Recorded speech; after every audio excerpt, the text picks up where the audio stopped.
व मुसल्ली अला रसूलिहिल करीम अम्मा बाद क़ाल नबी सल्लल्लाहु तआला अलैहि वसल्लम हासिबू क़ब्ल अन तुहासब, यानी हुज़ूर सल्लल्लाहु अलैहि वसल्लम का फरमान, जिसमें हमसे और आपसे तमाम इंसानों से एक मुतालबा किया है।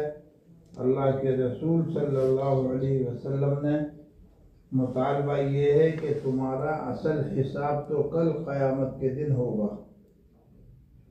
लेकिन क़यामत का दिन आने से पहले पहले अपना हिसाब खुद कर लो, अपना हिसाब खुद ले लिया करो।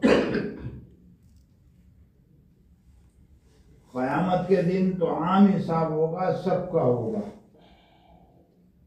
और उस हिसाब में जैसा हमने किया है, अच्छा या बुरा, वो सब हमारे सामने दूध का दूध और पानी का पानी होकर आ जाएगा, और उस पर जज़ा और सज़ा मुरत्तब होगी।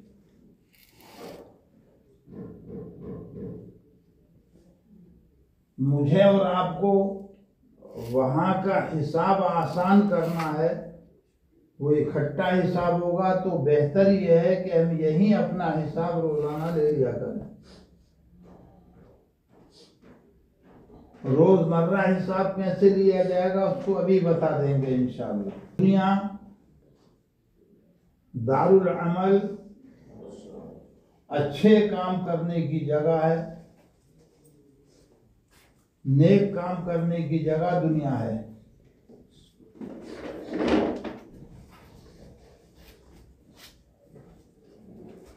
हदीस में भी फरमाया गया, दुनिया मज़रअतुल आखिरा, दुनिया आखिरत की खेती है। हम जो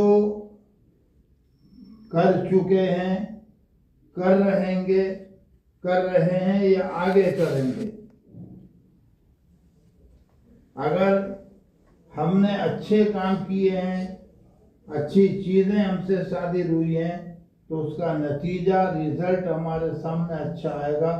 लेकिन हमें कैसा पता चले कि हमने अच्छा किया और बुरा किया, कितने काम अच्छे हुए, कितने बुरे हुए, उसी का पता चलाने के लिए हुजूर ने हिदायत दी है, मैं हासिबू, अपना हिसाब खुद कर लो। हम आप मुसलमान, आम इंसान, मुसलमानों से हटकर भी आम इंसान, हर एक की कुछ ना कुछ जिम्मेदारियां हैं अल्लाह की तरफ से हमारे लिए, और अल्लाह के रसूल मोहम्मद रसूलुल्लाह की तरफ से दी हुई कुछ जिम्मेदारियां हैं। जब सुबह होती है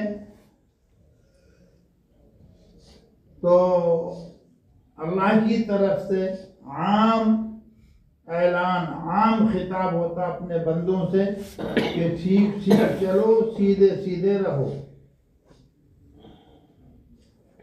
जो जिम्मेदारियां हम पर आप पर आयद की गई हैं, सुबह से लेकर शाम तक बहुत से काम किए हमने, बहुत कुछ किया।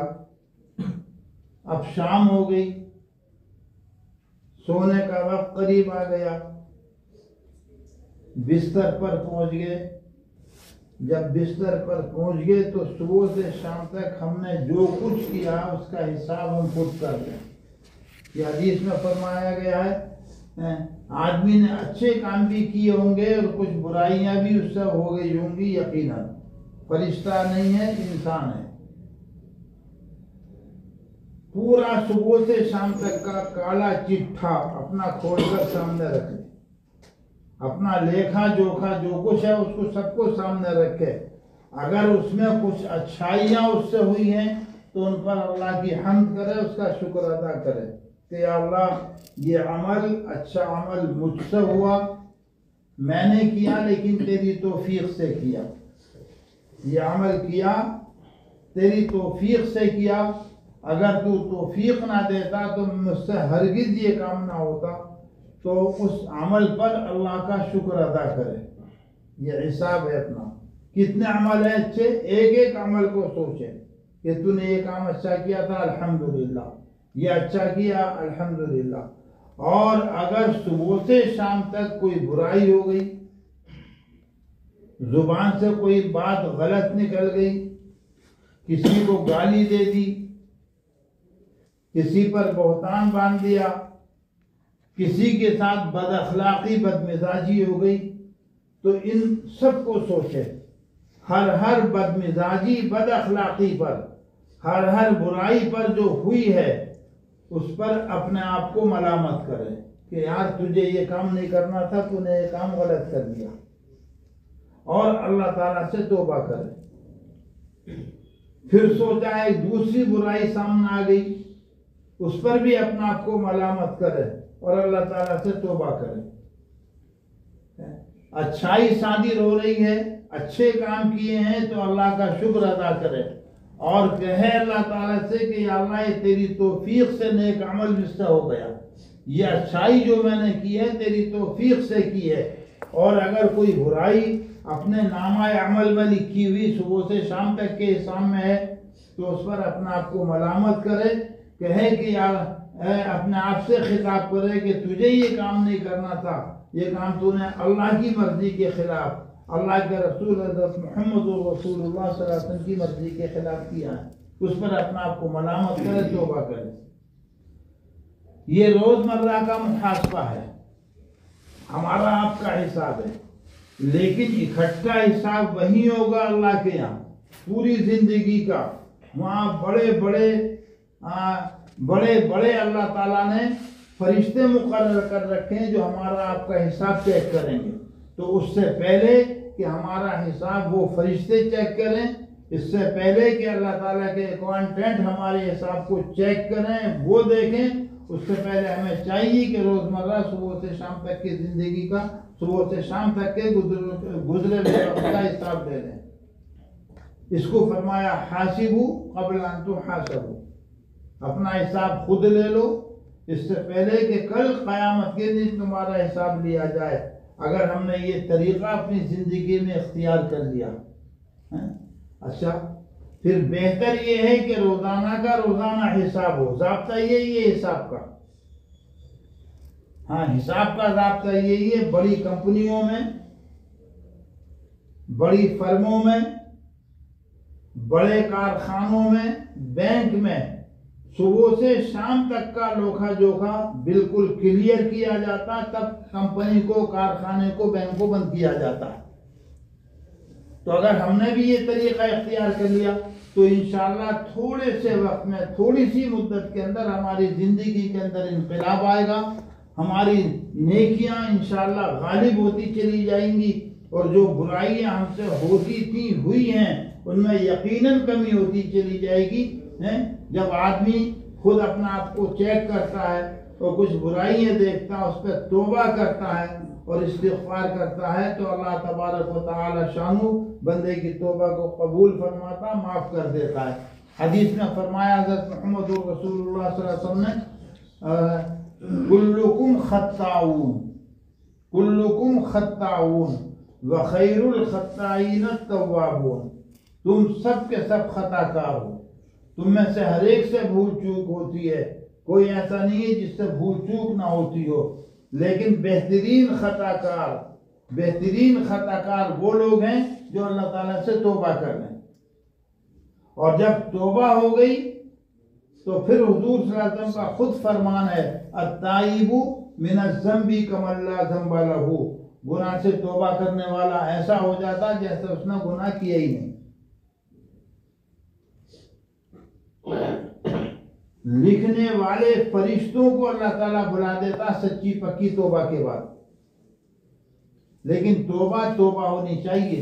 एक उर्फी तौबा है, हमने अब तो नहीं माशाल्लाह बहुत कुछ फर्क आ चुका है।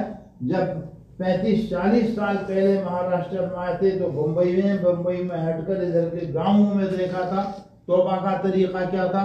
इमाम साहब ने सलाम फेरा, अस्सलाम वालेकुम व रहमतुल्लाह, अस्सलाम वालेकुम व रहमतुल्लाह, तो लोगों को, नमाजियों को देखा कि वो क्या करते थे, अस्तगफिरुल्लाह अस्तगफिरुल्लाह अस्तगफिरुल्लाह, अपने गालों पे खुद थप्पड़ मारते थे। अब कितनी जोर से मारते थे तो उनको पता, ये हमने देखा। ये इस्तिग़फ़ार नहीं है, ये तौबा नहीं है।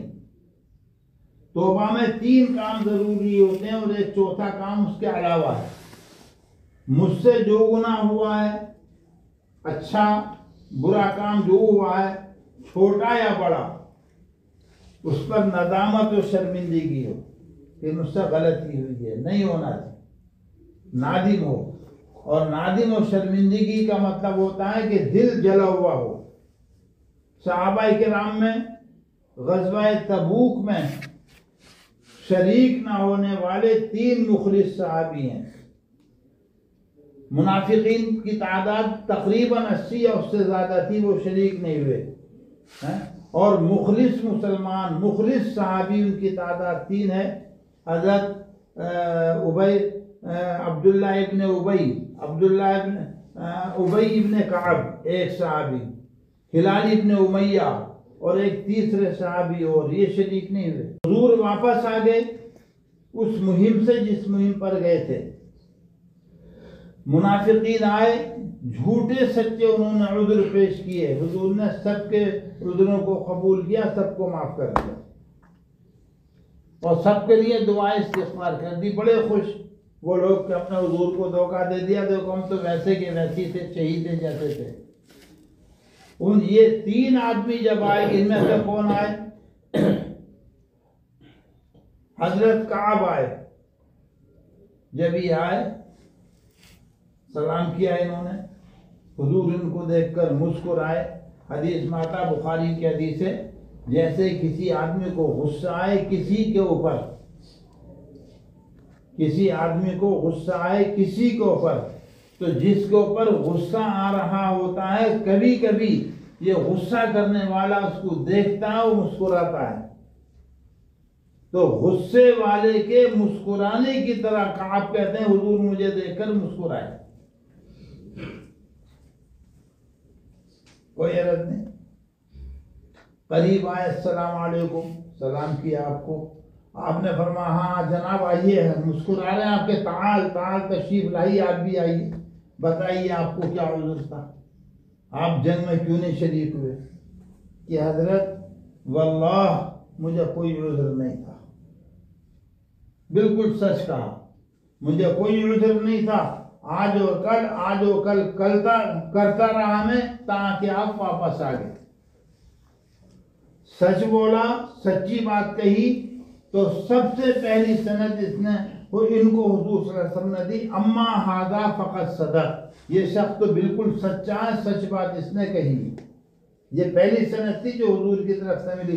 सनद समझ गए, सर्टिफिकेट था पहला जो हुजूर की तरफ से मिला, अम्मा हादा फ़क़त सदक़। उसके बाद हुजूर सल्लल्लाहु अलैहि वसल्लम ने 9 के लिए, जैसे मुनाफिकीन के लिए इस्तिग़फ़ार की थी, 9 को माफ़ किया, 9 के लिए दुआए मग़फ़िरत की, इनका मामला अल्लाह के हवाले कर दिया। चलो यहाँ से, डांट के भगा दिया।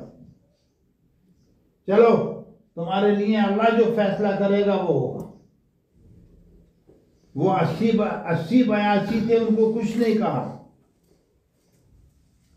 मालूम था आपको कि झूठ बोल रहे हैं, मुनाफिक हैं, जाहिरी तौर पर उज़्र पेश कर रहे हैं, कुछ नहीं कहा उनको। बल्कि जैसे उन्होंने जाहिरी तौर पर उज़्र पेश किया, हुजूर ने भी उनके लिए जाहिरी तौर पर मग़फ़िरत की दुआ कर दी, इस्तिग़फ़ार कर दी। कुरान के 28वें पारे में सूरह मुनाफिकून के अंदर इसका तफ़सीली ज़िक्र है। खैर बहरहाल इनका मामला ख़त्म, वहां से भगा दिए गए, हुजूर ने अपने सामने से भगा दिया। आए इनके खानदान के लोगों ने, कुनबे के लोगों ने, घर के लोगों ने कहा कि तूने इससे पहले तो कोई गुनाह किया नहीं, सीधा सच्चा पक्का मुखलिस मुसलमान है, कोई गुनाह नहीं किया तूने इससे पहले। अगर तू भी कोई उज़्र पेश कर देता तो हुजूर सल्लल्लाहु अलैहि वसल्लम तेरे लिए भी मग़फ़िरत की दुआ करते थे। आपका इस्तिग़फ़ार करना, मग़फ़िरत तलब करना तेरे लिए, तेरे गुनाह के कफ़ारे के लिए काफ़ी था। लोगों की मलामत को जब इन्होंने सुना तो सोचा कि हुजूर की मजलिस में जाएं और झूठ बोल दें, कोई बहाना बना दें। लेकिन फिर पूछ लिया इन्होंने कि इस मैदान में मैं अकेला हूं या कुछ और लोग भी हैं? कि दो आदमी और हैं, एक हिलाल इब्न उमैया और एक फुला, और वो दोनों बदरी सहाबी थे, मुखलिस थे, कि उनका क्या हाल है कि उनको हुजूर ने भगा दिया तुम्हारी तरह, और वो अपने घर में हैं कि बस मेरे लिए इन दो का नमूना काफी। 40 दिन गुजर गए, 40 दिन पूरे, कोई बातचीत नहीं। हुजूर सल्लल्लाहु अलैहि वसल्लम ने मुसलमानों से बात करने से भी मना कर दिया, गोया कि हमारे मुहावरे में इनका बाइकाट कर दिया, हुक्का पानी बंद कर दिया। पूरे मदीने में कोई मुसलमान इनसे बात नहीं करता था, तीनों से कोई मुसलमान। कुरान के 11वें पारे में इनकी हालत बयान की अल्लाह ताला ने कि ये लोग हुजूर सल्लल्लाहु अलैहि वसल्लम की नाराजगी और गुस्से की वजह से, मुसलमानों के बात ना करने की वजह से और अपने गुनाह की वजह से इनका हाल ये था कि कुरान इनके बारे में कह रहा, ज़ाक़त अलैहिल अर्दु बिमा रहुबत, जमीन अपनी कुशादियों के बावजूद इन पर जमीन तंग हो गई थी। ना कोई बोलता, सलाम करते तो कोई सलाम का जवाब नहीं देता, इनको कोई सलाम नहीं करता क्योंकि सलाम कलाम सब बंद था। ये हजरत काब कहते हैं कि हुजूर सल्लल्लाहु अलैहि वसल्लम के पास जाता मैं सलाम करता आपको, और कनखियों से चुपके देखता कि आपने मेरे सलाम का जवाब दिया या नहीं दिया।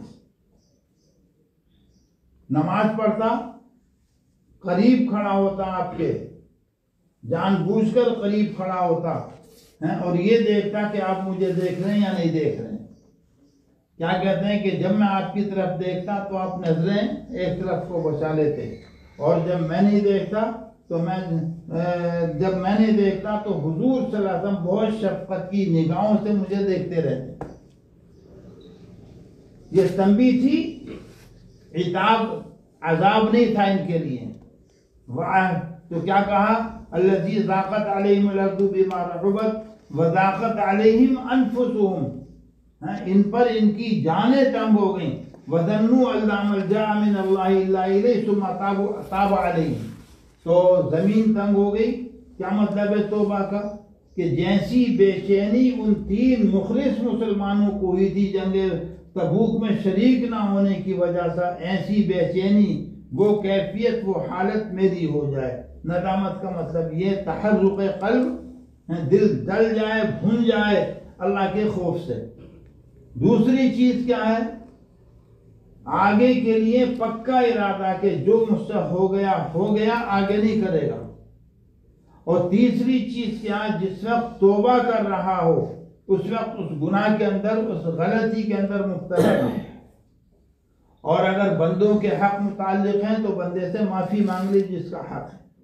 जब ये 3-4 काम हो गए तो हुजूर सल्लल्लाहु अलैहि वसल्लम फरमाते हैं, अत्ताइबु मिनज़ ज़ंबी कमन ला ज़ंबा लहू, गुनाह से तौबा करने वाला ऐसा जैसे कि उससे गुनाह हुआ ही नहीं, बिल्कुल साफ सुथरा, बिल्कुल साफ सुथरा।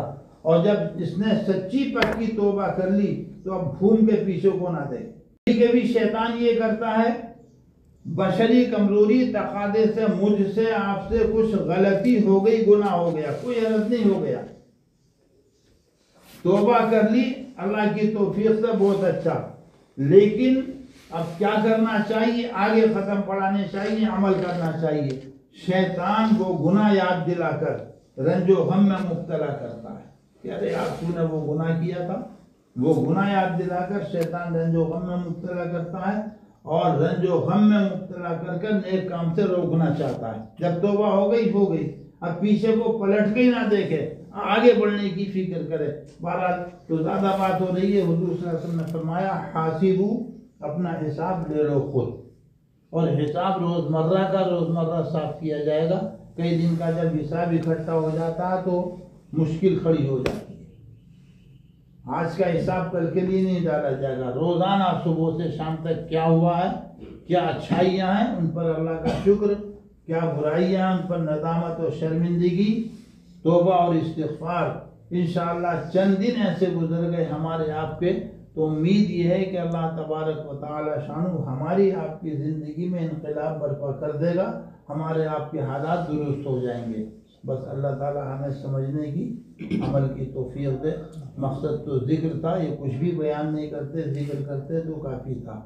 2 तस्बीह ज़िक्र करेंगे, ला इलाहा इल्लल्लाह, ला इलाहा इल्लल्लाह। इंशाअल्लाह, और उसके बाद दुआ करेंगे।